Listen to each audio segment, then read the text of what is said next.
Depois de um dia inteiro de visitas às igrejas plantadas pelo reverendo Laerte Júnior, em Praia de Campina e cercanias, era hora de voltar para casa com os missionários Eric e Susana. Eu me despedi dos irmãos que nos receberam e anunciei: vamos voltar pelo Peixe-Boi. É assim que eles chamam determinada estrada da região. Um deles ficou um pouco preocupado e disse: não, pastor, vá por Rio Tinto. A estrada do Peixe-Boi está perigosa, tem muito assalto.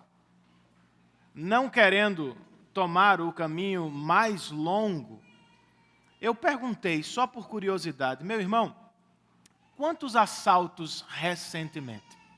Ele parou, deve ter calculado, e depois disse, para minha surpresa: nos últimos 20 anos, pastor, eu tenho conhecimento de 5.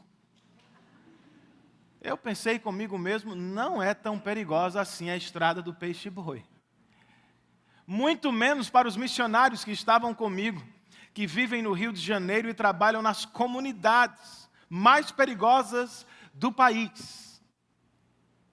Ser cristão, de modo semelhante, irmãos, não é perigoso o tempo todo.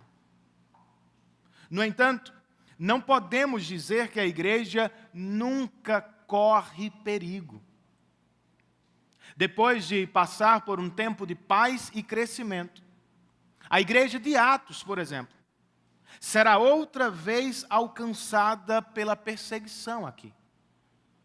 Ficará ela de pé diante desta nova onda perigosa? Será que a igreja continuará crescendo, apesar da oposição dos homens? Leiamos o texto, irmãos, para descobrir respostas nesta tarde. O texto é longo, eu sei, mas ele merece ser lido na íntegra. E eu vou fazê-lo com vocês nessa tarde. Nessa ocasião, Lucas registra no verso 1, o rei Herodes prendeu alguns que pertenciam à igreja, com a intenção de maltratá-los, e mandou matar à espada Tiago, irmão de João. Vendo que isso agradava aos judeus, prosseguiu prendendo também Pedro durante a festa dos pães sem fermento. Tendo-o prendido, lançou-o no cárcere, entregando-o para ser guardado por 4 escoltas de 4 soldados cada uma. Herodes pretendia submetê-lo a julgamento público depois da Páscoa. Pedro, então, ficou detido na prisão, mas a igreja orava a Deus intensamente por ele. Na noite anterior ao dia em que Herodes iria submetê-lo a julgamento, Pedro estava dormindo entre 2 soldados, preso com 2 algemas, e sentinelas montavam guarda à entrada do cárcere. Repentinamente, apareceu um anjo do Senhor, e uma luz brilhou na cela. Ele tocou no lado de Pedro e o acordou. Depressa, levante-se, disse ele. Então as algemas caíram dos punhos de Pedro. O anjo lhe disse: vista-se e calce as sandálias. E Pedro assim fez. Disse-lhe ainda o anjo: ponha a capa e siga-me. E saindo, Pedro seguiu, não sabendo que era real o que se fazia por meio do anjo. Tudo lhe parecia uma visão. Passaram a primeira e a segunda guarda, e chegaram ao portão de ferro que dava para a cidade. Este se abriu por si mesmo para eles, e passaram. Tendo saído, caminharam ao longo de uma rua, e de repente o anjo o deixou. Então Pedro caiu em si e disse: agora sei, sem nenhuma dúvida, que o Senhor enviou o seu anjo, e me libertou das mãos de Herodes, e de tudo que o povo judeu esperava. Percebendo isso, ele se dirigiu à casa de Maria, mãe de João, também chamado Marcos, onde muita gente se havia reunido e estava orando. Pedro bateu à porta do alpendre, e uma serva chamada Rode veio atender. Ao reconhecer a voz de Pedro, Tomada de alegria, ela correu de volta, sem abrir a porta, e exclamou: Pedro está à porta. Eles, porém, lhe disseram: Você está fora de si. Insistindo ela em afirmar que era Pedro, disseram-lhe: Deve ser o anjo dele. Mas Pedro continuou batendo. E quando abriram a porta e o viram, ficaram perplexos. Mas ele, fazendo-lhes sinal para que se calassem, descreveu como o Senhor o havia tirado da prisão e disse: Contem isso a Tiago e aos irmãos. Então saiu e foi para outro lugar. De manhã, não foi pequeno o alvoroço entre os soldados, quanto ao que tinha acontecido a Pedro. Fazendo uma busca completa e não o encontrando, Herodes fez uma investigação entre os guardas e ordenou que fossem executados. Depois Herodes foi da Judeia para Cesareia e permaneceu ali durante algum tempo. Ele estava cheio de ira contra o povo de Tiro e Sidom. Contudo, eles haviam se reunido e procuravam ter uma audiência com ele. Tendo conseguido o apoio de Blasto, homem de confiança do rei, pediram paz, porque dependiam das terras do rei para obter alimento. No dia marcado, Herodes, vestindo seus trajes reais, sentou-se em seu trono e fez um discurso ao povo. E eles começaram a gritar: É voz de Deus e não de homem. Visto que Herodes não glorificou a Deus, imediatamente um anjo do Senhor o feriu, e ele morreu comido por vermes. Entretanto, a palavra de Deus continuava a crescer e a espalhar-se. Tendo terminado sua missão, Barnabé e Saulo voltaram de Jerusalém, levando consigo João, também chamado Marcos. Vamos orar por este momento, irmãos, pedindo o auxílio de Deus para entender e responder à voz do Senhor. Pai, muito obrigado por este grande privilégio que temos de tomar parte em um culto cristão. O culto é obra tua, Senhor. E ele, no melhor sentido cristão, é a tua reunião, quando o Senhor se coloca no nosso meio para ser visto e adorado. Nós te louvamos por este privilégio. Te agradecemos por todos os elementos que fazem o culto cristão. E agora, especialmente, damos-te graça por este momento de proclamação da tua palavra. Confessamos, contudo, que somos limitados, que não conseguimos sozinhos compreender e atender a tua voz. Por isso, Senhor, te pedimos, como salmista muitos anos atrás, que o Senhor nos ajude. Que o Senhor abra os olhos do nosso coração, nos permitindo ver as maravilhas da tua lei e ter nela prazer. Ajuda-nos a esconder a tua palavra nos nossos corações, para não pecarmos contra ti, Senhor. Encoraja-nos, fortalece-nos, anima-nos nesta tarde. Nós te pedimos tudo isso, em nome de Jesus e para a glória dele. Amém.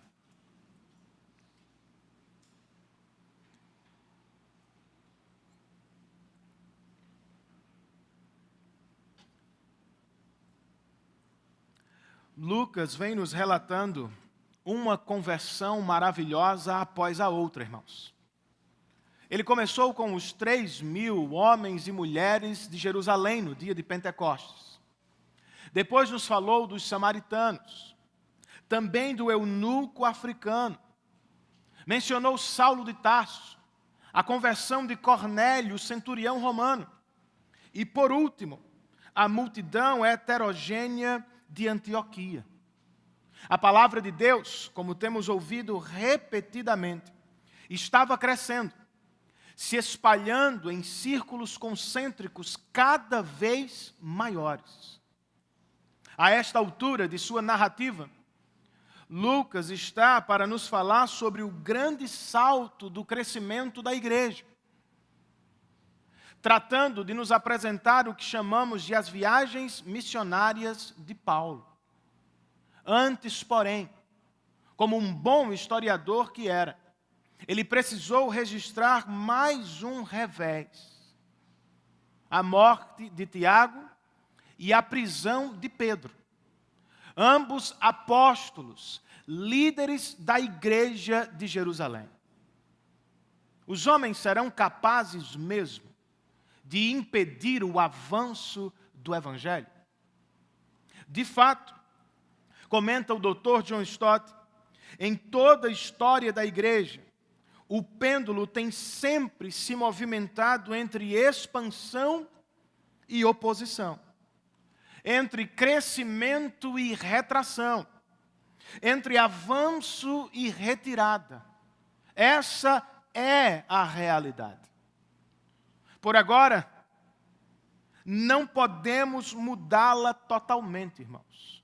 Contudo, podemos estar certos que, apesar da oposição, a igreja do Senhor seguirá crescendo, exatamente como Jesus prometeu.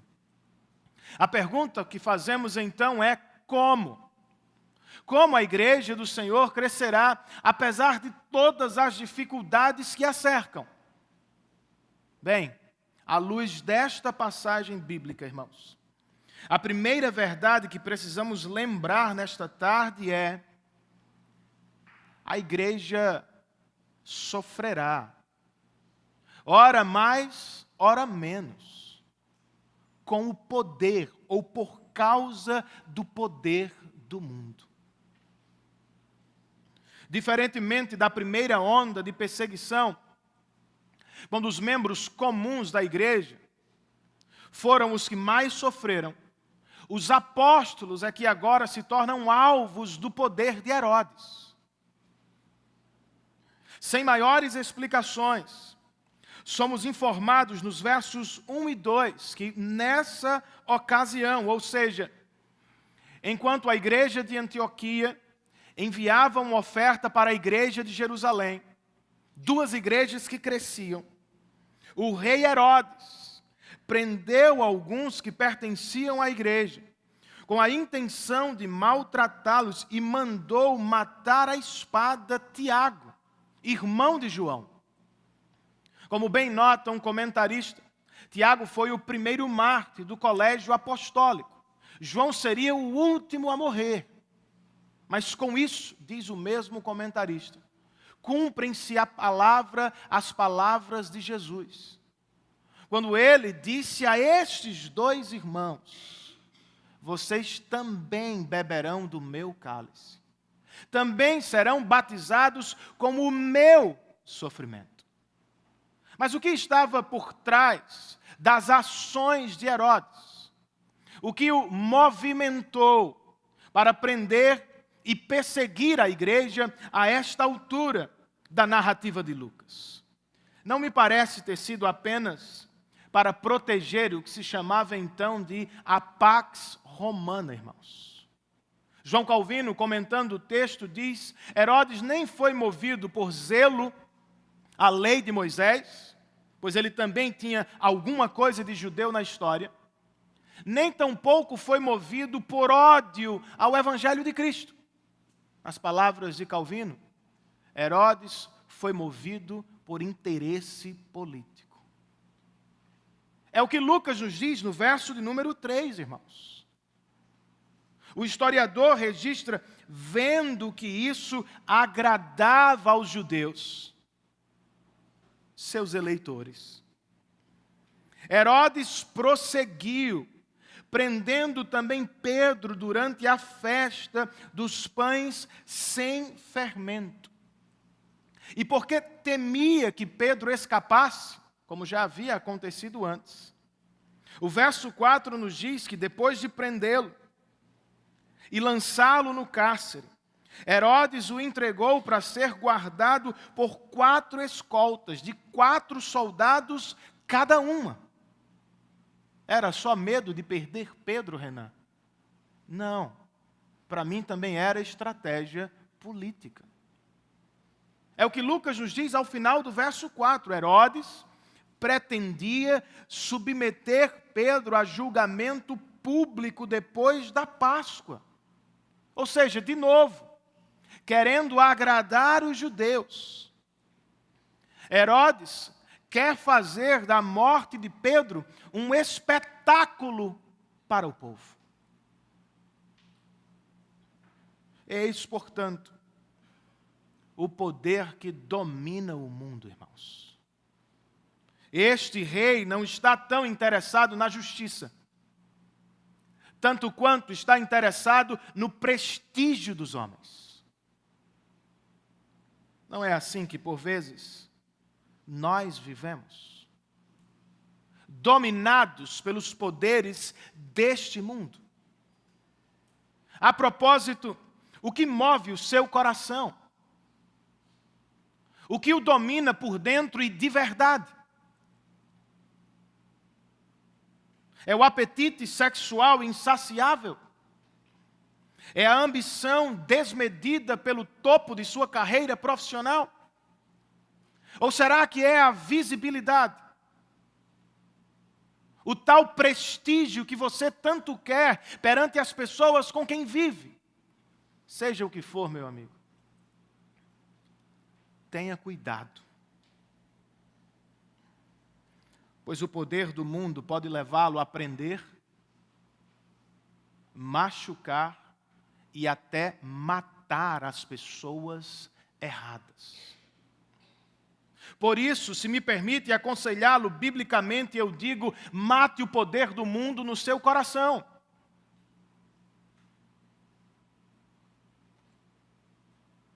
Ou então ele acabará matando você e os seus. De maneira prática, nós podemos fazê-lo destruindo as suas possibilidades. Para usar uma imagem pesada que Jesus empregou no Sermão da Montanha, nós precisamos arrancar olho e mão se estes nos fazem pecar, irmãos.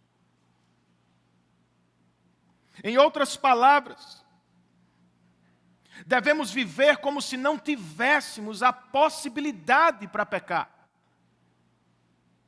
Precisamos arrancar das nossas vidas qualquer coisa que nos leva ao pecado. Conversas, programas, hábitos, oportunidades que acabarão na morte. Quem sabe, na morte das pessoas que nós mais amamos. De maneira espiritual, eu ainda posso dizer: volte-se do poder do mundo para o poder de Deus.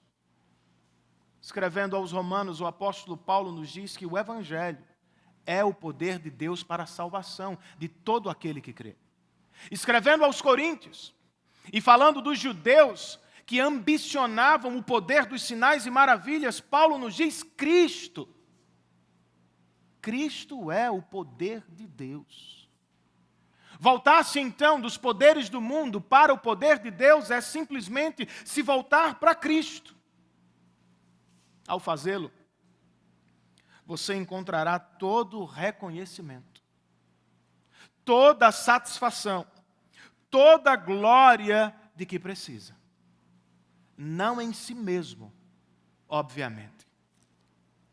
Você ficará feliz ao descobrir que por causa de Cristo, Deus o reconhece como filho adotivo de sua família. Você ficará satisfeito, não por um momento, como acontece com os poderes deste mundo, mas por toda a eternidade. Por descobrir que nele, em Cristo, reside toda a plenitude de Deus para quem você foi feito, para começo de história. Você terá a sua glória, não nas conquistas pessoais, não no prestígio dos homens, mas na obra de Cristo, realizada por você na cruz do Calvário. Ele fez o que você jamais seria capaz de fazer.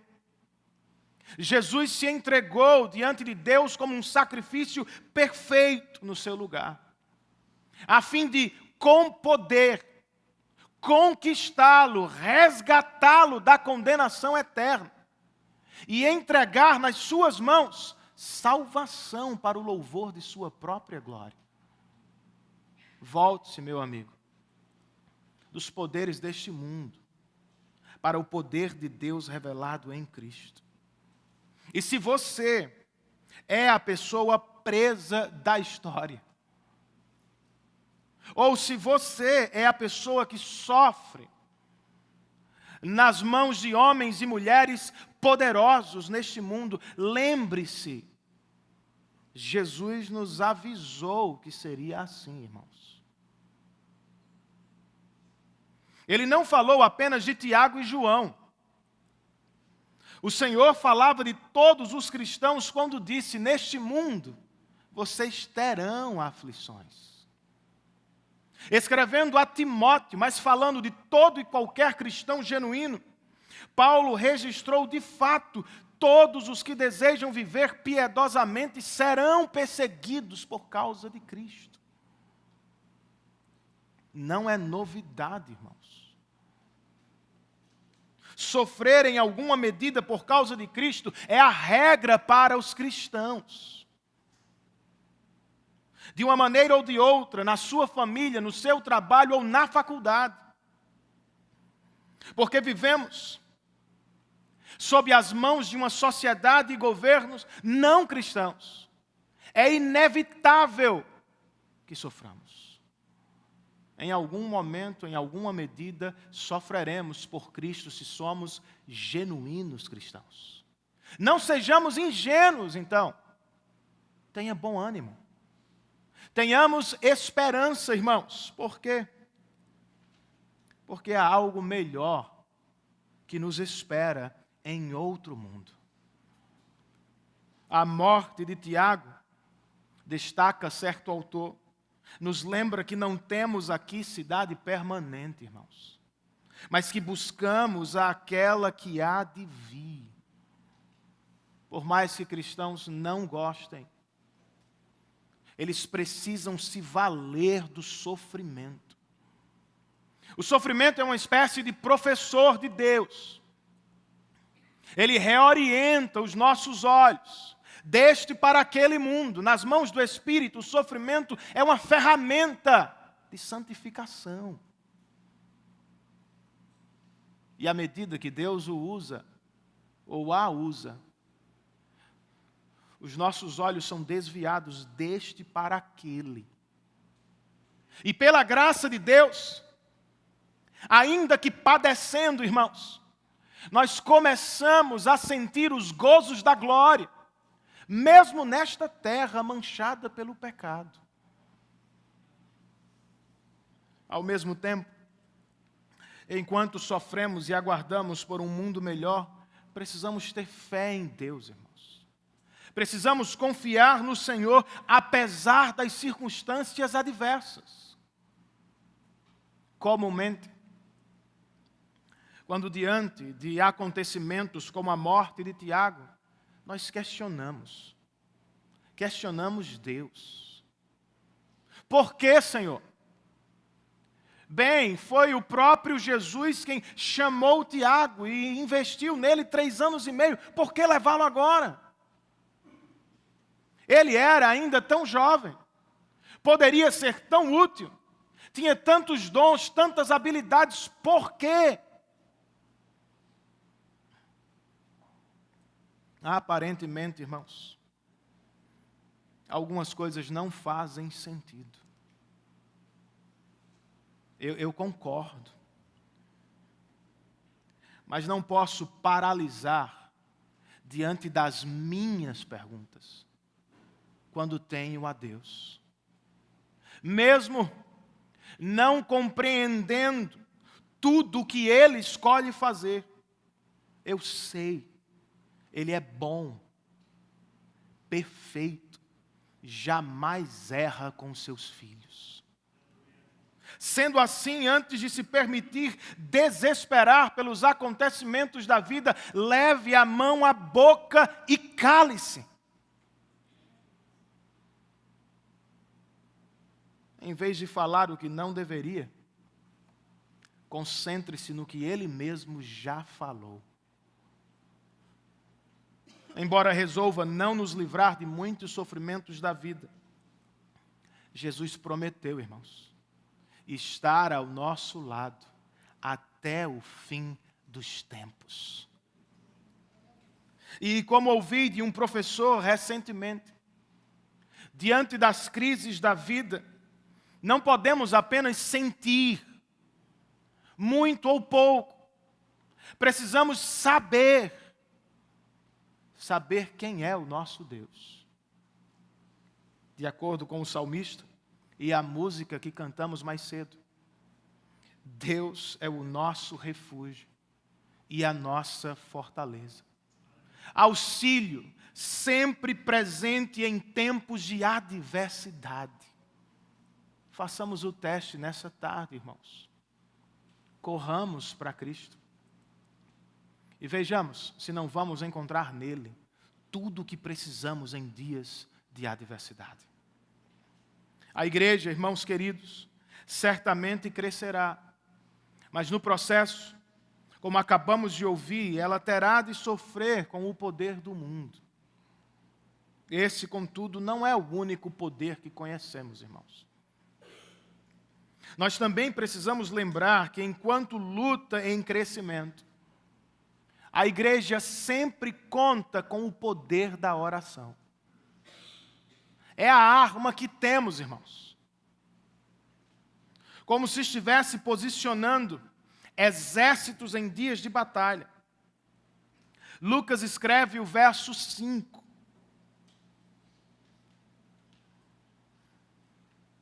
Pedro, então, ficou detido na prisão. Mas a igreja orava intensamente a Deus por ele. De um lado estava o poder do mundo, irmãos. Os soldados e a prisão de Herodes. Do outro estava o poder da igreja, a oração.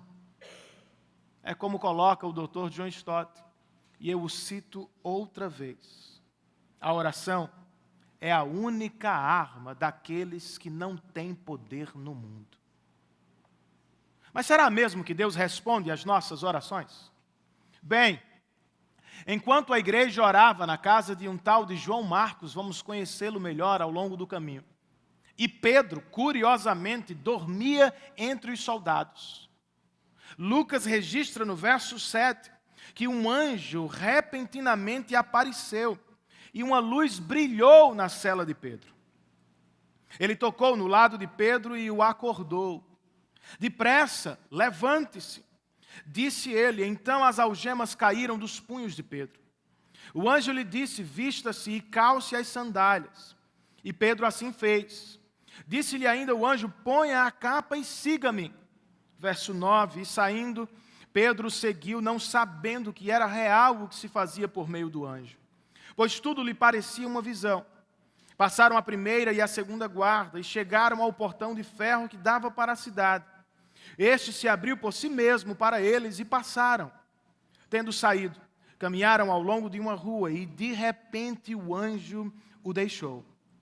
Então Pedro, que ainda precisava tomar algum café para despertar, disse no verso de número 11, agora sei, sem nenhuma dúvida, que o Senhor enviou o seu anjo e me libertou das mãos de Herodes e de tudo o que o povo judeu esperava. Este provavelmente é o verso mais importante deste episódio, irmãos. Pois ele nos revela o real poder da igreja. Embora a cela de Pedro estivesse muito bem protegida por muitos soldados de Herodes, Deus enviou apenas um anjo para libertar o seu apóstolo. Nas mãos de quem, irmãos, estava de verdade o poder? Depois de livre ou solto, Pedro vai à reunião de oração da igreja de Jerusalém. Ele bate à porta do alpendre, verso 13. E uma serva chamada Rode veio atender. Ao reconhecer a voz de Pedro, tomada de alegria, ela correu de volta sem abrir a porta. Note isso, deixou o camarada do lado de fora. E exclamou para a igreja, Pedro está à porta. de tanta alegria, Pedro ficou do lado de fora. E para nossa surpresa, irmãos, quando a igreja ouviu que Deus havia atendido a sua oração, qual foi a resposta dela? Verso 15. Os nossos irmãos disseram: você está fora de si, menina. E a coitada insistiu, afirmando que era Pedro.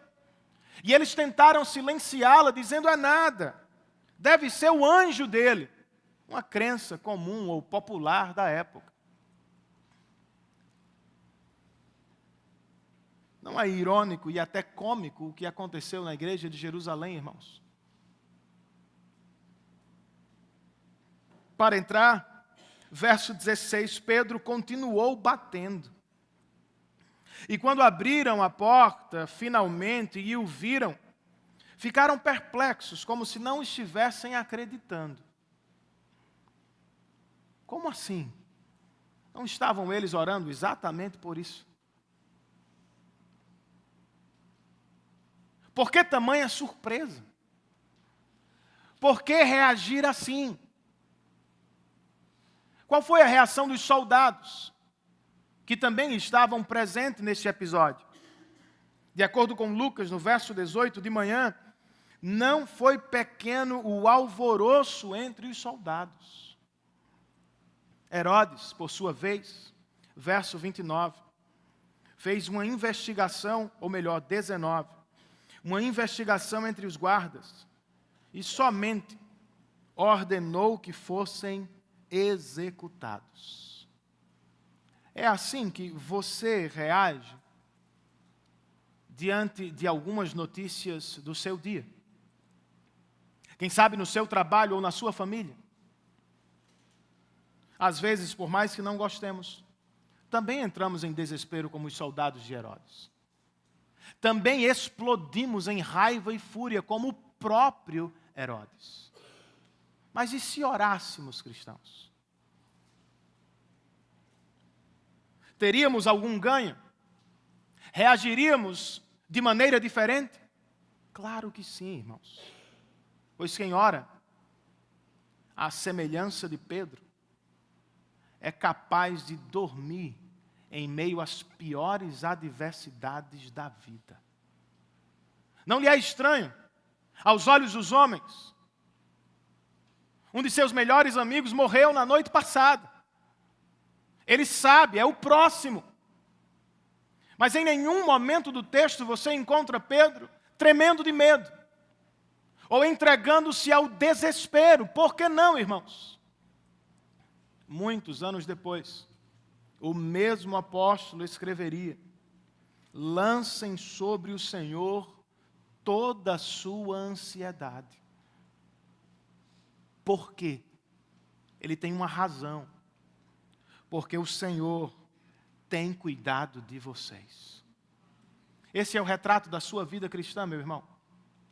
Deus tem cuidado de você. Tem estado ao seu lado ao longo de toda a sua história. Então, por que se desesperar diante do mais novo problema? Em vez de preocupação, deveríamos nos lançar à oração, irmãos, crendo que Deus cuidará das nossas vidas, como tantas vezes já fez ao longo de nossa história. Depois, durma em paz, meu irmão. Durma tranquilo. Não porque este ou aquele candidato foi eleito, mas porque o seu Deus é o Criador dos céus e da terra. E porque Ele, diz o salmista, não dorme, não pega cochilo, está sempre acordado de pé, velando pelos seus. Quem ora, irmãos, como a própria igreja de Jerusalém, sabe que não está sozinho no mundo. A igreja orava, Pedro estava preso. Não sob o poder dos judeus, mas agora sob o poder de Herodes. A igreja foi orar, porque ela crê em Deus. Ela sabe que não está sozinha neste mundo. Você também sabe? Eu sei que sabe, mas se esquece. Eu também. Por isso temos este texto. Por isso temos o texto de Gênesis 28. Quando o autor sagrado registra a história da fuga de Jacó. Vocês se lembram? Ele fugiu de casa por causa de seu irmão, parou em determinado lugar e pensou consigo mesmo: eu estou perdido e sozinho, não há ninguém por mim. Foi quando ele teve um sonho, irmãos. Ele viu uma escada, através da qual anjos de Deus subiam e desciam. Você crê? Por mais que não os vejamos, irmãos, o texto bíblico de Hebreus nos garante: anjos são ministros enviados por Deus para servir a sua igreja. O que significa que nunca estamos sozinhos como imaginamos. Por causa de Cristo, que disse ser Ele mesmo a escada, há uma conexão direta entre o céu e a sua casa, entre o céu e o quarto do hospital, entre o céu e a nossa igreja agora mesmo, irmãos. Jamais se esqueça disso, nunca estamos sozinhos. Agora, quem ora, lembremos disso, às vezes também duvida, irmãos. Não foi o que a igreja de Jerusalém fez? Orou, pedindo a Deus por Pedro. Quando ele chega, a mesma igreja diz: não acreditamos. Não pode ser. Não é assim que por vezes nós também oramos?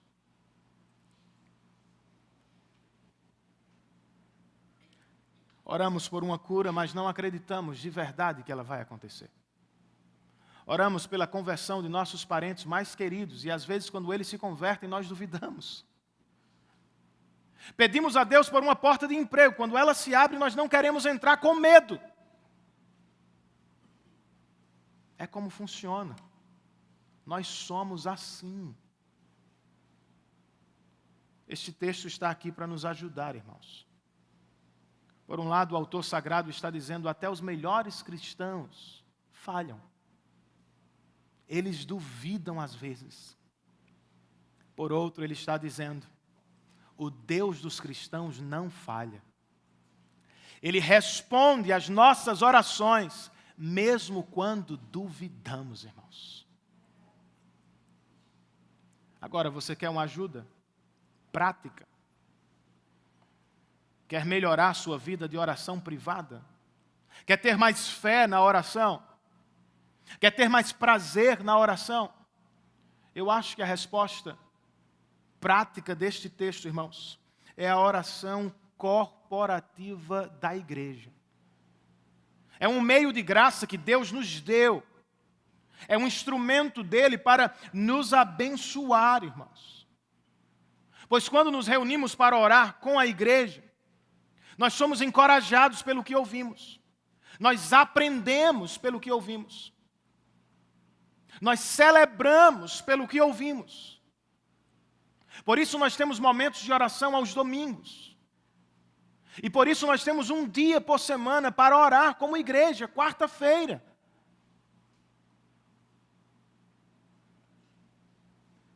Este culto tem sido um instrumento de Deus, irmãos, para nos ensinar a orar, a pedir a Deus uns pelos outros. Quer crescer em oração privada? Esteja com a igreja, orando de maneira corporativa. Você precisa, e eu também. Esteja conosco, venha ouvir, venha falar, venha dar graças a Deus por tudo que Ele tem feito. Afinal, irmãos, esse é o poder que temos. E enquanto cresce, a igreja precisa se valer dele. Por último, a igreja também precisa se lembrar, irmãos, no final das contas, ela precisa se lembrar que depende do poder de Deus. É sobre ele que Lucas escreve ao final deste capítulo. De acordo com o historiador cristão, depois do episódio com Pedro, verso de número 19, parte B, Herodes foi da Judéia para a Cesareia e permaneceu ali durante algum tempo. Porque ele fez a viagem, o verso 20 nos diz, ele estava cheio de ira contra o povo de Tiro e Sidom. Contudo, eles haviam se reunido e procuravam ter uma audiência com ele. Tendo conseguido o apoio de Blasto, um comentarista diz, muito provavelmente através de algum suborno, homem de confiança do rei, pediram paz, porque dependiam das terras do rei para obter alimento. Este é o pano de fundo para aquilo que Lucas vai nos dizer de realmente importante. O rei Herodes não se deu por satisfeito com algum dinheiro por fora, tampouco com o pedido de desculpas dos líderes das cidades mencionadas. Ele não queria mais riqueza apenas. O que ele queria mesmo era adoração, irmãos. Por isso, verso de número 21, no dia marcado, vestindo seus trajes reais, sentou-se em seu trono e fez um discurso ao povo. As pessoas começaram a gritar, é voz de Deus e não de homem. E visto que Herodes não glorificou a Deus, imediatamente um anjo do Senhor o feriu. Do ponto de vista humano, a morte do rei Herodes pode ter parecido uma fatalidade, irmãos. Pessoas até hoje morrem subitamente. Mas de acordo com Lucas, o escritor sagrado, sob a inspiração do Espírito, não foi fatalidade. Foi intervenção divina. Deus o julgou imediatamente, através de um anjo. Talvez o mesmo anjo que libertou Pedro. Ele nem voltou. Ficou por ali e resolveu essa outra missão também. E falando de Pedro, irmãos, como é que estava a igreja que ele liderava em Jerusalém? Apesar da oposição dos homens? Bem, é em admirável contraste com a morte de Herodes que Lucas escreve o verso 24, irmãos. Nos dizendo, entretanto, a palavra de Deus continuava a crescer e a espalhar-se. O capítulo 12 de Atos, comenta o Dr. John Stott, começa com a morte de Tiago, com a prisão de Pedro e Herodes triunfante, irmãos. O mesmo capítulo, porém, termina com a morte de Herodes, a libertação de Pedro e o triunfo do Evangelho de Jesus Cristo. Este é o real poder de Deus, irmãos. Ele pode permitir, segue o mesmo autor, que os tiranos se orgulhem e se assanhem por um tempo, oprimindo a igreja e impedindo a expansão do Evangelho, mas no fim eles nunca vencerão. O império deles será derrotado e o seu orgulho será quebrado. Glória a Deus por isso. Lucas, então, fecha esta sessão com uma informação aparentemente irrelevante e fora de lugar. Ele escreve no verso de número 25, tendo terminado sua missão, Barnabé e Saulo voltaram de Jerusalém, levando consigo João, também chamado Marcos. Trata-se de um verso de transição, irmãos. E o propósito dele é posicionar estes nossos irmãos no novo centro missionário da igreja, Antioquia, de onde em breve eles sairão para alcançar os confins da terra. É a maneira de Lucas nos levar de Jerusalém a Antioquia, e também de nos dizer que foi Deus quem reuniu estes homens, quem liderou estes homens, quem os colocou na cidade de Antioquia. Você crê nisso? Você crê que Deus posiciona pessoas no mundo com um propósito maior? Você crê que Deus casa pessoas? Que Deus dá filho a cristãos? Pensando em coisas grandes e poderosas no seu reino? Você crê que o Senhor está conduzindo a macro-história do país nesta noite? E que Ele vai conduzir a sua micro-história todos os dias da sua vida? Tendo em vista não apenas o seu prazer, mas a glória de seu próprio nome e a salvação de seu povo na terra. É o que ele estava fazendo ao final do capítulo 12 de Atos, irmãos. Deus estava reunindo um time, posicionando pessoas, guiando os nossos irmãos. Eles estarão por um pouco de tempo em Antioquia e de lá serão lançados ao mundo. É assim que você enxerga o seu trabalho, meu irmão? É assim que olha para a sua família? Para a mudança de cidade que recentemente teve de fazer? Não é só trabalho, é o seu campo missionário. Não são apenas filhos, crianças, são discípulos que precisamos treinar, ensinar. Não podemos viver a mesma filosofia de vida do mundo, irmãos. Não estamos aqui apenas para desfrutar da vida, claro que sim. Principalmente precisamos pensar em termos de missão. Temos de glorificar a Deus o tempo inteiro, onde quer que Ele nos posicione, a fim de tornar o nome de Cristo conhecido e desejado nos corações. Vejamos a vida assim. Entendendo que Deus nos posicionou, nos posicionará pensando em algo maior. Pensando, por exemplo, no crescimento de sua igreja. Você viu isso? Percebeu como outra vez Lucas não fala do crescimento da igreja por um prisma numérico ou pragmático?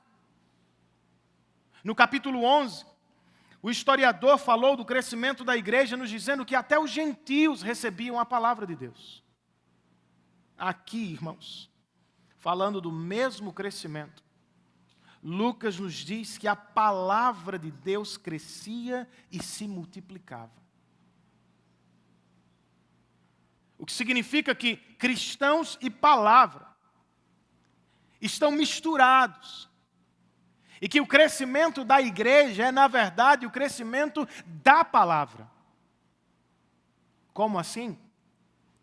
Um pastor presbiteriano explica com o seguinte comentário: tão identificadas eram essas pessoas com o que faziam, gastando tempo com a palavra, que Lucas iguala o crescimento da igreja com o crescimento da palavra. Esses homens e mulheres falavam a palavra, pregavam a palavra, cantavam a palavra e testemunhavam da palavra. Esse é o cenário da igreja brasileira, gigantesca no nosso país. É o retrato de nossa própria igreja, irmãos. Estamos crescendo na palavra, de tal modo que somos intimamente relacionados a ela. Pessoas falam de nós, gostando ou não. Eles são pessoas do livro. Eles são pessoas da palavra. Eles têm uma constituição suprema.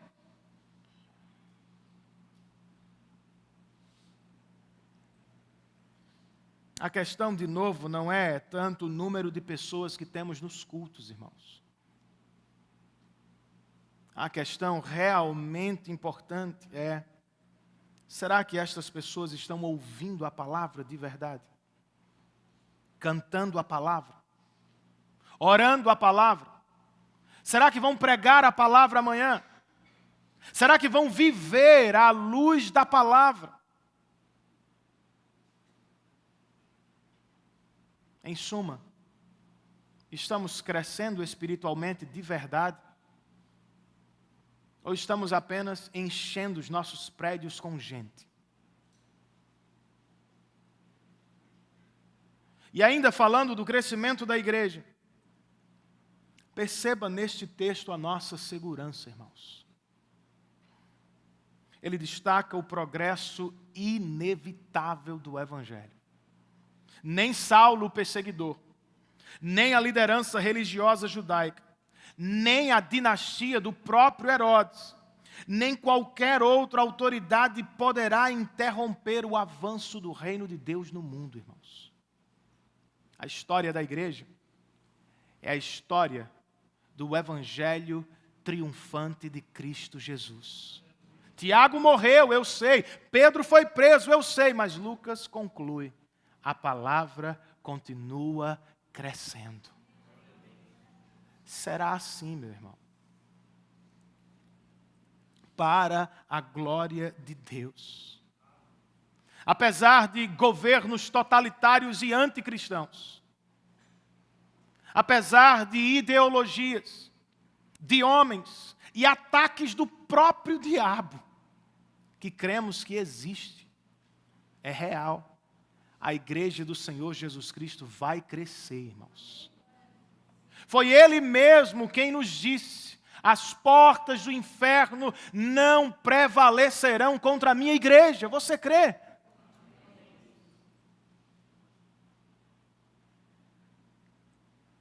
A igreja crescerá para a glória de Deus e para a salvação dos pecadores, até que todos os eleitos do Senhor estejam reunidos e até que Cristo volte para julgar o mundo. A propósito, você estará preparado? Estaria preparado se fosse hoje o seu encontro com o juiz de toda a terra? Herodes certamente não estava, irmãos. Por que não? Porque ele se auto-adorava. Ele era o seu próprio Deus. Não foi esse o pecado dos nossos primeiros pais?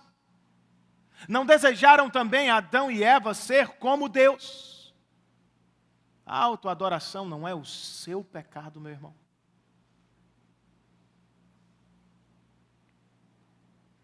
Tal pecado não mata apenas as pessoas à sua volta. A autoadoração vai matar você, como fez com Herodes.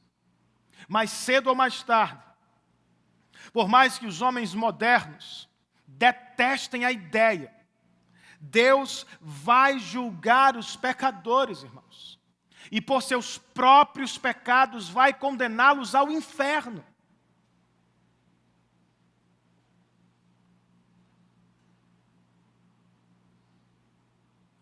Estado e lugar de eterno sofrimento.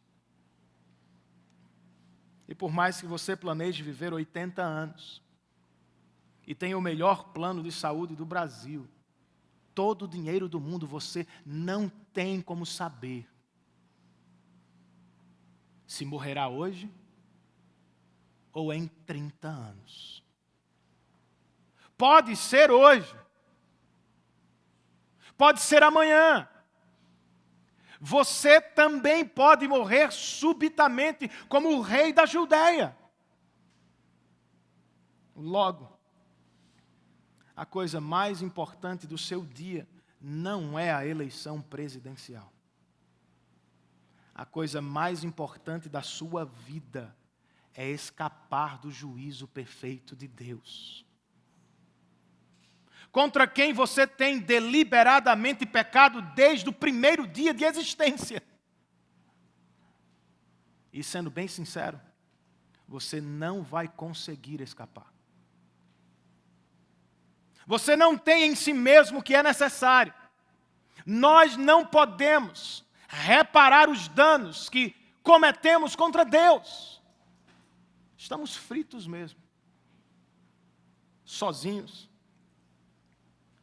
Seremos julgados e, por causa dos nossos pecados, condenados eternamente. E agora, Renan?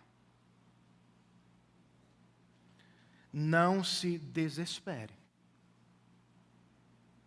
pois este Deus santo, justo e perfeito também é bom, maravilhoso e gracioso. Embora tenha de nos julgar, irmãos, não há como esconder o que fizemos. Ele nos enviou o seu único Filho para tomar o nosso lugar na cruz do Calvário. E ao fazê-lo, Jesus já recebeu o juízo que era nosso, para nos dar a salvação eterna para a glória de seu nome. Então, se quer fugir da ira vindoura, escapar da justiça de um Deus santo e perfeito, eu acho que o conselho do salmista é o melhor. Falando centenas de anos atrás e apontando para Cristo, ele cantou: beijem o Filho, para que ele não se ire e vocês não sejam destruídos de repente. Pois num instante acende-se a sua ira. Como são felizes os que nele se refugiam. Faça isso hoje, pecador. Corra para Cristo. Refugie-se nele. Esconda-se diante do juízo perfeito de Deus no Salvador do Senhor. E encontre nele bem-aventurança, alegria eterna para o seu coração. Refugiar-se em Cristo, contudo, irmãos, não garante que a estrada será sempre fácil e que ela não apresentará perigos para os cristãos. Os profetas do Antigo Testamento sofreram, os apóstolos do Novo Testamento sofreram, o próprio Salvador sofreu morte de cruz. Essa é a nossa estrada também. Mas tenhamos bom ânimo ao final deste domingo. Sejamos encorajados por uma boa notícia. Essa estrada que atravessa o sofrimento não termina na sepultura, meu irmão. Ela termina na glória de Deus. É o que Paulo disse, escrevendo aos Filipenses: eu quero conhecer Cristo, o poder da sua ressurreição e a participação em seus sofrimentos, tornando-me como ele em sua morte para, de alguma forma, alcançar a ressurreição dentre os mortos. É o que você também deseja? Ore por isso. Celebre a Deus por Cristo. Faça dele não da carreira, dele não do conforto, dele não da família, dele não desta vida. Faça de Cristo o maior objetivo do seu coração. E depois, enquanto vivemos como povo de Deus na terra, como igreja de Cristo, lembremos, apesar da oposição, ela vai crescer para a glória do Senhor. É a promessa de Cristo. E foi o que João viu, irmãos, em antecipação no Apocalipse. Diante do trono de Deus estarão certamente pessoas de todas as nações, de todas as línguas, de todos os povos e de todas as tribos da terra. Estarão todos reunidos, adorando o Leão de Judá, que se fez Cordeiro de Deus para a nossa salvação.